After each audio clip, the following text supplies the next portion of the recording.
Warahmatullahi wabarakatuh. Waalaikumsalam warahmatullahi wabarakatuh. Sebelum kita lanjut pada materi-materi berikutnya, ya, Bapak ingin memperkenalkan tentang sesuatu hal ya, yang mana itu Bapak temukan di program pelatihan guru penggerak, di mana seharusnya di dalam kelas itu ada yang disebut dengan membangun budaya positif. Jadi membangun budaya positif itu lahir dari adanya kesepakatan kelas, yang kemudian kesepakatan kelas itu dijabarkan dalam bentuk-bentuk nilai-nilai kebaikan yang menjadi keyakinan kelas, sehingga kedepannya nanti setiap ada persoalan-persoalan yang dihadapi, masalah yang anak-anak kemudian hadapi itu diupayakan. Kemudian kita melakukan yang disebut dengan proses restitusi, ya. Proses restitusi. Restitusi itu sesungguhnya adalah dia mengembalikan sesuatu pada tempatnya. Adapun langkah-langkah restitusi itu adalah disebut dengan segitiga restitusi, ya. Jadi anak-anakku perhatikan.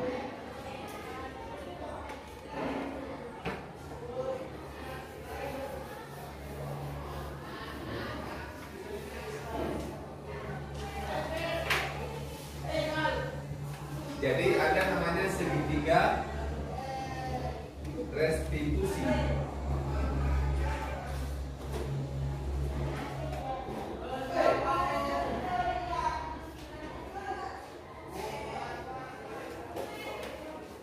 Yang mana segitiga restitusi itu? Yang pertama adalah itu mengembalikan identitas, ya.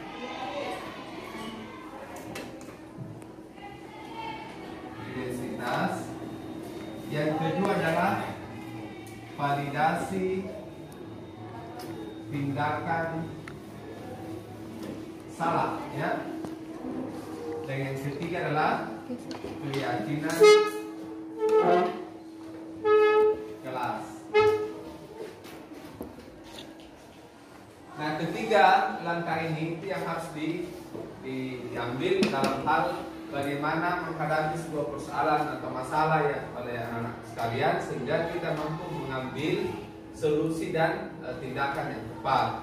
Oleh karena itu, untuk kemudian yang kita gunakan di proses belajar mengajar selanjutnya adalah pada hari ini saya ingin mengajak kepada anak-anak sekalian untuk membangun yang disebut dengan kesepakatan kelas. Kesepakatan kelas. Nah, di dalam kelas ini kira-kira hal-hal apa yang itu ingin Anda sepakati? Jadi ada namanya kesepakatan kelas, di mana kesepakatan kelas ini adalah hal-hal yang nanti bisa mendukung anak-anakku sekalian ini dalam proses belajar mengajar, dalam proses bagaimana membentuk aturan di kelas, dan berakhir pada bagaimana kita sama-sama menanamkan nilai-nilai kebaikan yang menjadi keyakinan kelas kita. Nah, ada yang mengusulkan apa yang ingin menjadi kesepakatan kelas. Yang pertama mungkin tentang kedisiplinan apa? Jangan membuang sampah sembarangan. Jangan membuang sampah. Oke. Jadi jangan buang sampah, ya, sembarangan, ya. Nah, berikutnya adalah masuk dalam ruang kelas itu paling lambat 5 menit dari sebelum belajar, ya. Baik, jadi kehadiran di kelas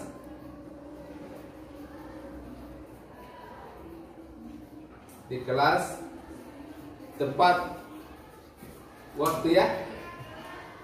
Kemudian toleransi terlambat 5. Oke.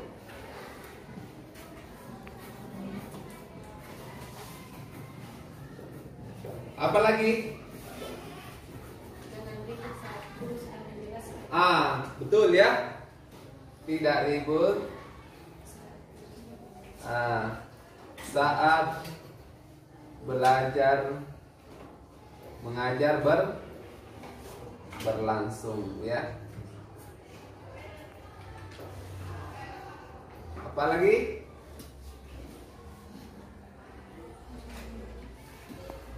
Apa lagi? Yaitu menghargai pendapat Orang lain. ya.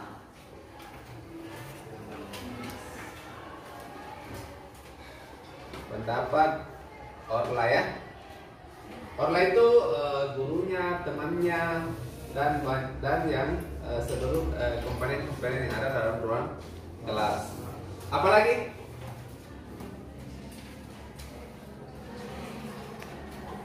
Itu saja ya.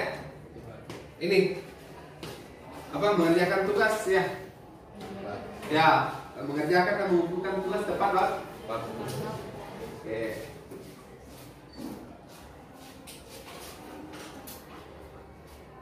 Mengerjakan tugas dan mengumpulkan tugas tepat waktu. Apa lagi? Selamat. Ya. Ya, oke. Mari kita Pak, makasih. Baik, makasih. Baik, berikutnya adalah yang ke-6. Ada lagi? Yang menjadi kesepakatan kelas kita, yaitu minta izin. Minta izin saat meninggalkan kelas ya. Baik. Nah, oke, saya kira yang 6 ya, bisa ditambahin nanti ya. Nah, sekarang dari kesepakatan kelas ini, apa sih sebenarnya nilai kebaikan yang ingin kita petik? Apa nilai kebaikan yang ingin kita petik? Atau keyakinan kelas. Kalau jangan buang sampah sembarangan, apa nilai kebaikan yang ingin ditemukan di sana? Yaitu pola hidup bersih. Ya, itu kebersihan ya. Kebersihan. Karena kebersihan adalah sebagian dari iman. Baik. Apalagi? Kedisiplinan. Kedisiplinan. Apalagi? Menghargai. Sopan santun ya. Oke, sopan santun atau saling menghargai. Oke. Apalagi? Tidak menghargai pendapat orang lain. Apa itu? Kebinekaan ya. Kebinekaan ya. Atau perbedaan ya. Apalagi? Mengerjakan tugas dan mengumpulkan tugas tepat waktu. Bertanggung jawab. Bagus, bertanggung jawab ya.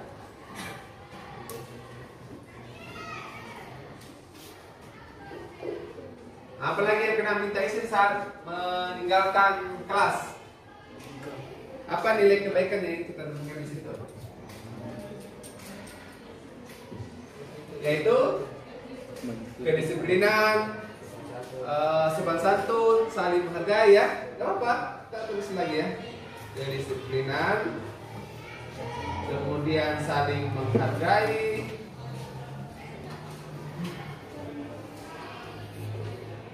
sopan santun.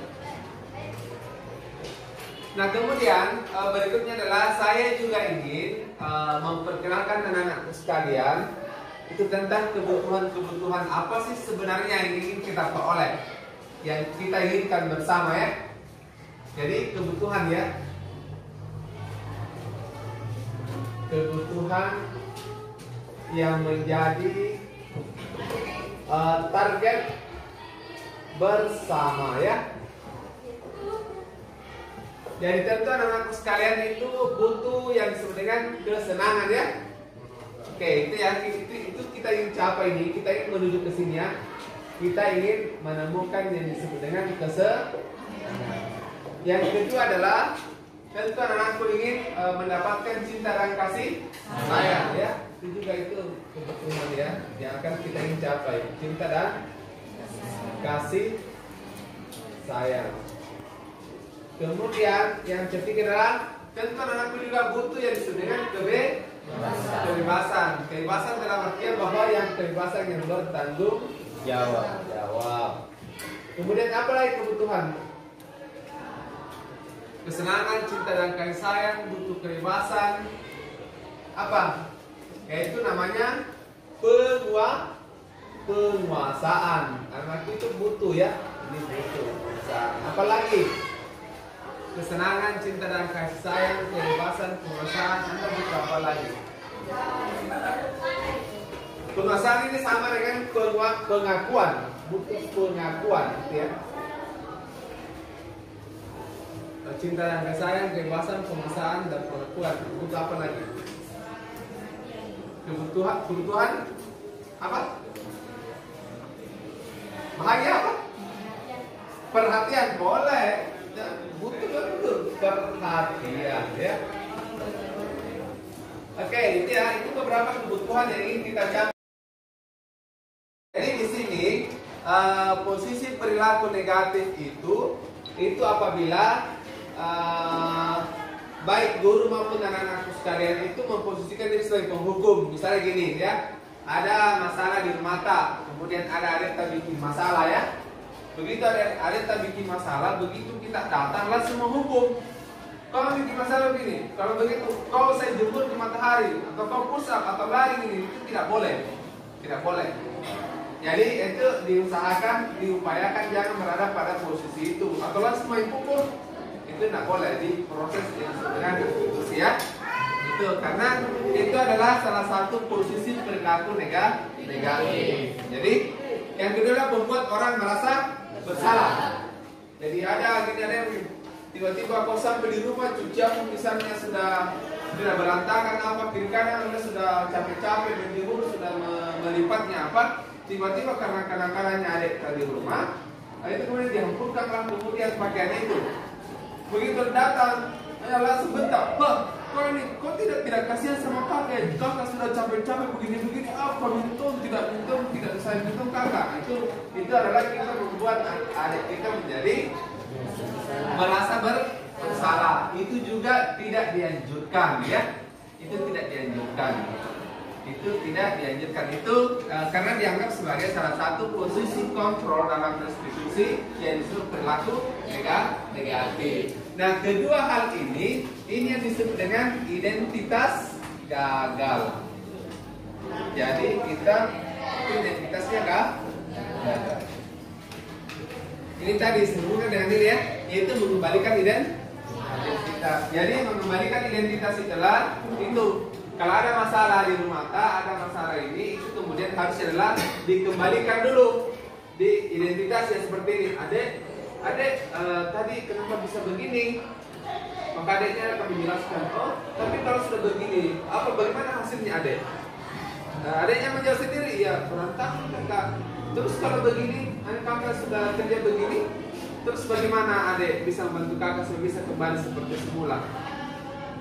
Nah itu baru kemudian adeknya berpikir, nanti tahu jangan melimpah kakak, saya pikir makan kita tadi mungkin tidak sebagaimana tapi dari awal.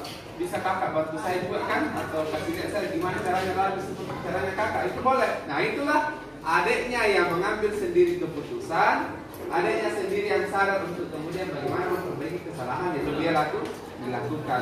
Itulah yang disebut dengan mengembalikan identitas secara benar.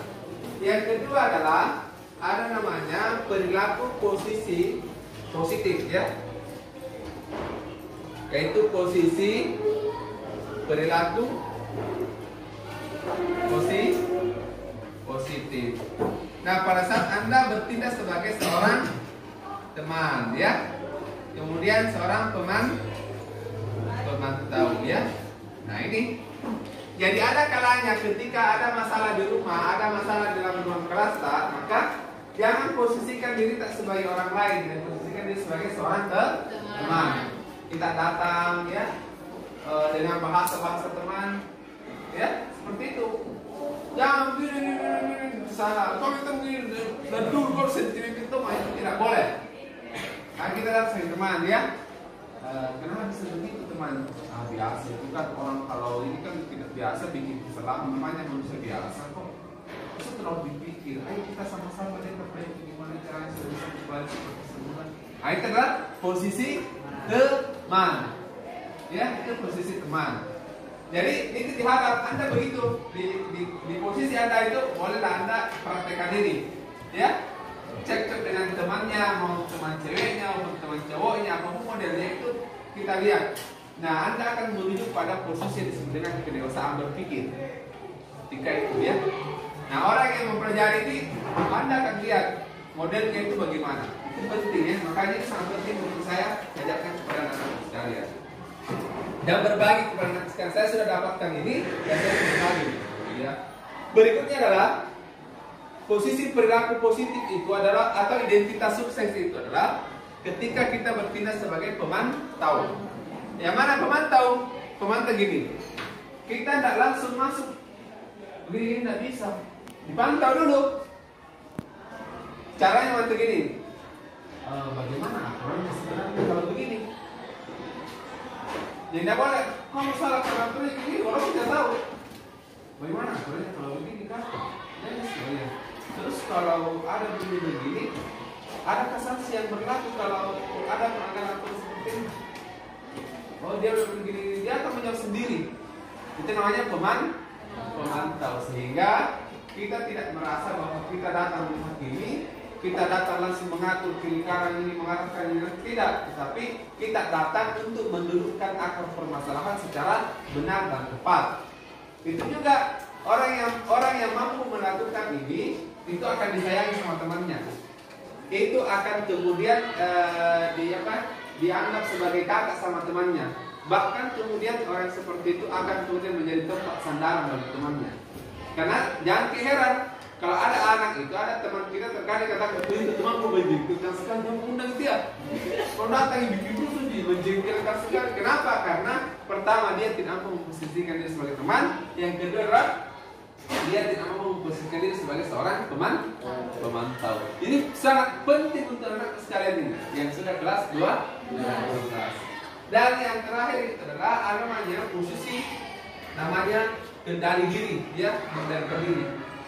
Ini ya, yang ketiga namanya manajer, pemimpin. Nah ini itu puncaknya. Jadi kalau kita sudah mampu menjadi seorang manajer, itu seorang pemimpin terhadap permasalahan tertentu, itu yang baik. Apa ciri-cirinya? Yang pertama adalah Anda melakukan analisa dengan baik. Dari mana persoalannya? Anda datang. Bagaimana persoalannya? Terus siapa yang terlibat? Kenapa mereka terlibat? Apa motivasinya?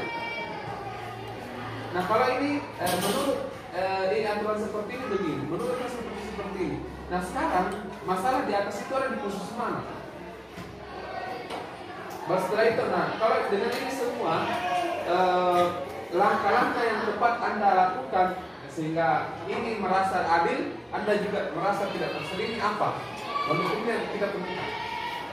Nah itu adalah seorang pemimpin. Jadi seorang pemimpin itu adalah dia tidak akan pernah berpihak dengan siapapun selain berbicara atas kebenaran dan kemudian langkah-langkah proses menuju kebenaran yang ada.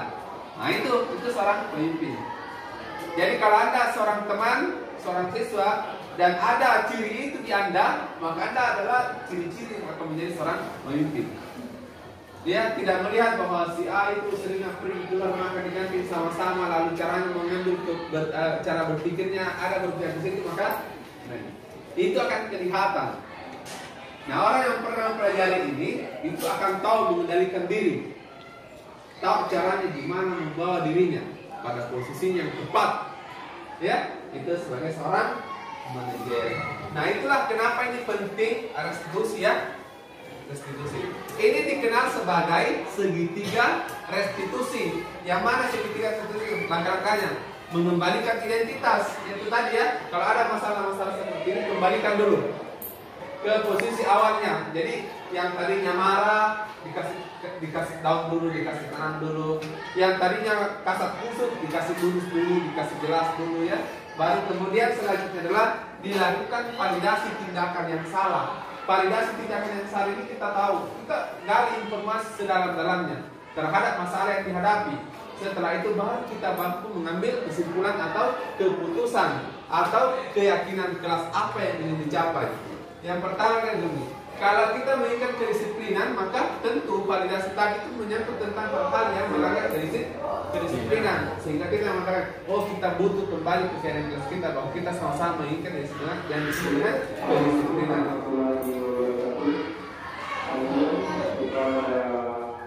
Jadi keyakinan kelas itu, ya, jadi keyakinan kelas itulah sesuatu nilai-nilai kebaikan yang ingin kita capai ya. Kalau masalah-masalah tadi ini berkaitan dengan misalnya adalah adanya tidak saling menghargai, maka tentu nanti solusi atau keyakinan kelas yang kita tetapkan adalah bagaimana kita mengembalikan keyakinan kelas bahwa kita sama-sama ingin menerapkan disebut dengan sopan santun dan saling menghargai. Dan kemudian itu juga dikaitkan dengan kebutuhan kita. Kita butuh untuk dihargai, kita butuh perhatian, kita butuh untuk pemaksaan, kita butuh kebebasan, dan kita butuh cinta dan kasih sayang. Nah, karena kita membutuhkan hal yang sama, tentunya anak sekalian jangan sekali-sekali Anda menyakiti perasaan temanmu. Kenapa? Karena kalau Anda butuh cinta dan kasih sayang, maka temanmu juga sesungguhnya butuh hal yang sama dengan Anda. Maka keliru rasanya kalau hanya Anda yang butuh cinta kasih sayang, sementara Anda melakukan sesuatu hal yang menyakiti hati dan perasaan temanmu yang lain. Itu keliru ya. Kalau Anda butuh kebahagiaan dan perhatian, maka tentunya temanmu yang lain juga butuh hal yang sama. Jangan karena kesalahan tertentu, misalnya hanya gara-gara tidak salah, misalnya di pada saat dia langkah tegak atau apa, pada saat dia diskusi atau apa, tiba-tiba Anda salahkan dia, Anda kemudian sisihkan dia dan tidak beri dia perhatian sama dengan yang lain, itu keliru. Keliru kenapa? Karena pada sesungguhnya adalah kita memiliki kebutuhan yang sama. Anda butuh perhatian, ini juga butuh perhatian. Anda butuh cinta kasih, yang lain juga butuh itu. Oleh karenanya itulah pentingnya bagaimana kita memahami dengan segitiga restitusi.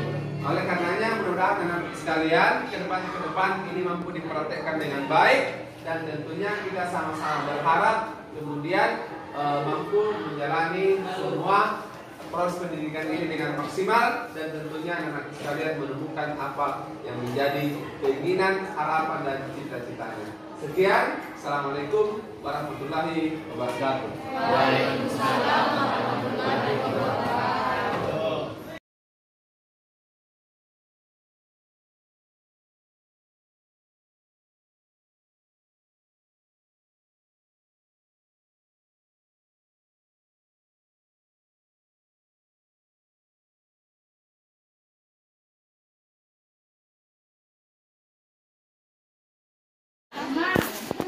Kawan-kawan sekalian, jadi globalisasi itu ditandai dari perkembangan teknologi, kemudian komunikasi, dan perbauran budaya yang semakin luas. Nah, dengan adanya perbauran budaya yang sangat luas itu, tentu itu menjadi tantangan bagi kita, dan juga berakibat tentang hadirnya masalah-masalah di lingkungan sekolah kita yang tentu itu sedikit berbeda dengan budaya lokal kita dan nilai-nilai kearifannya. Nah, oleh karena itu salah satu hal yang perlu dilakukan adalah menumbuhkan budaya positif. Nah, budaya positif itu bisa ditumbuhkan dengan salah satu caranya adalah itu menerapkan yang disebut dengan segitiga restitusi. Yang mana itu adalah bagaimana kita melihat sebuah permasalahan, menghadapi permasalahan dan menanganinya, itu dengan kemudian melibatkan tiga hal. Yang pertama adalah kita mencoba mengembalikan identitas anak itu dengan kemudian memberi mereka arahan-arahan yang positif. Yang kedua adalah bagaimana kita melakukan validasi atas tindakan yang salah yang telah terjadi untuk kemudian mampu mengambil solusi apa yang paling tepat. Dan yang ketiga adalah kita mengembalikan keyakinan kelas kita. Jadi ada keyakinan kelas di mana keyakinan itu adalah terdiri atas nilai-nilai kebajikan, dan itu semua menjadi tugas kita untuk kita mampu masing-masing lakukan dan terapkan. Mudah-mudahan dengan cara itu kita mampu mengatasi permasalahan-permasalahan yang ada dengan tepat, dengan solusi yang tepat, dan tentunya semua mampu kita tularkan secara bersama untuk kebaikan bersama. Semoga bermanfaat.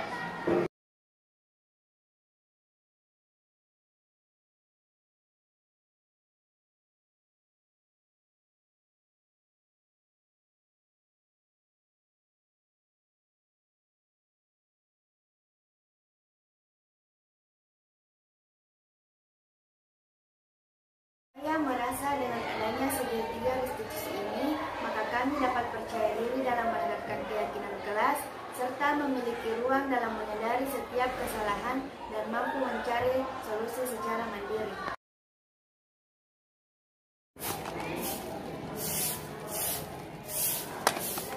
Kok kamu buang sampah di sini sih? Sih, mau gua dong. Kok mau kamu? Iya, mau gua. Aku tuh udah capek tau nyapu dari tadi. Ya tinggal ambil aja tuh sampah sapu, apa susahnya sih? Jadi maksud kamu aku? Iya dong. Sapu aja. Lu marah? Lu marah.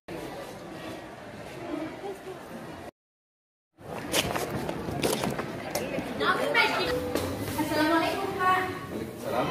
Di sana ada lagi orang bertengkar, Pak.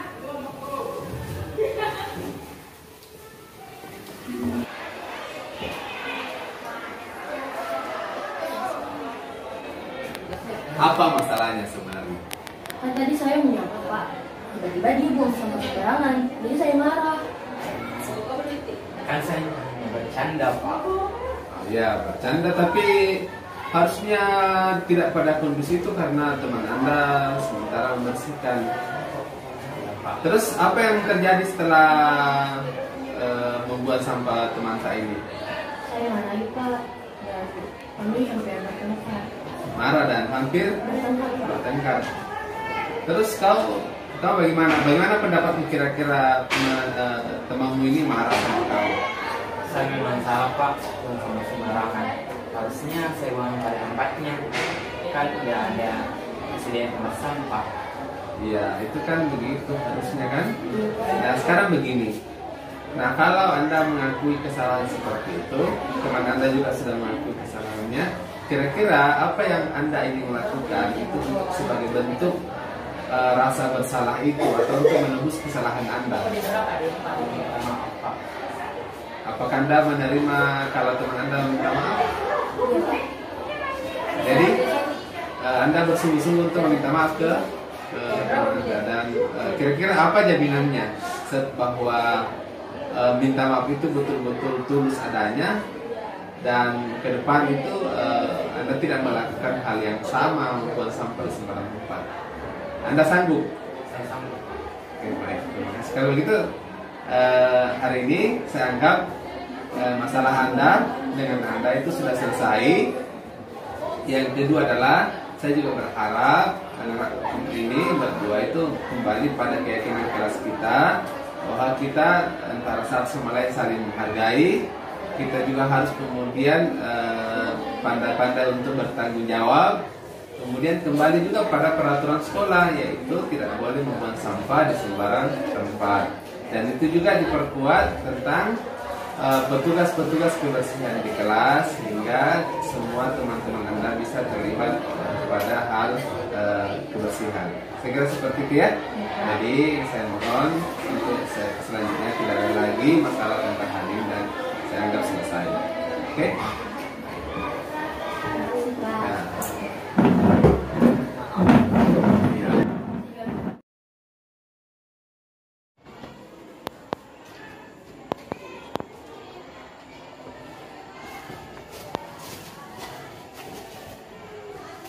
Awas jatuh ya. Tahu aturan di sekolah ini? Tahu toh? Kalau yang Anda mau lakukan tadi itu apakah masuk sebagai peraturan yang melanggar atau mentaati aturan? Melanggar. Terus apa motivasimu tadi? Ya, Anda ingin bolos. Apa tujuan Anda? Ada yang mau dikunjungi di luar? Tidak. Cuma pengen saja tidak barangkali tidak betah di sekolah ya? Atau bagaimana? Tapi sudah tahu kan bahwa bolos itu tidak boleh, itu melanggar aturan ya. Tadi gurunya ada dalam ruang kelas ya? Ada. Oh, berarti ya memang itu tidak boleh. Lalu apa konsekuensinya kalau Anda melanggar aturan itu? Kena sanksi. Iya, kena sanksi karena itu Anda melanggar aturan. Nah, sebagai keyakinan kelas kita itu harusnya itu pada saat di jam belajar Anda harusnya berada di mana? Berada di kelas. Iya, harusnya di kelas. Ya, ikuti pelajaran sebagaimana teman-temanmu yang lain. Karena kan tujuan awal Anda pergi ke sekolah apa sebenarnya? Iya, menuntut ilmu, belajar kan? Nah, maka manfaatkan waktu itu. Ya, ambil pelajaran yang positif, yang berharga dari teman-teman dari guru ya, itu hal yang harus. Jadi Anda bagaimana ini kesimpulannya? Jadi sanksi akan kami catat di dalam catatan BK karena saya sebagai wali kelas Anda ini itu akan mencatat hari ini bahwa Anda melakukan pelanggaran ya. Nah, tetapi tentunya semua pelanggaran itu bisa kemudian kita ubah, kita perbaiki dan tentunya ke depan Anda tidak melakukan hal yang sama lagi. Sanggup? Ya, saya kira begitu ya. Begitulah keyakinan kelas kita. Kan harus masa guru tak ada mengajar, jangan keluar kelas baru kemudian kita diam-diam meninggalkan kelas dan mencoba melompat pagar. Bagaimana kalau jatuh? Anda terluka? Kan yang rugi sebenarnya Anda, ya. Oke, jadi saya berharap Anda ini itu kemudian tidak melakukan hal yang sama, ya. Oke, baik. Saya kira seperti itu ya. Kembali ke kelasnya ya. Baik.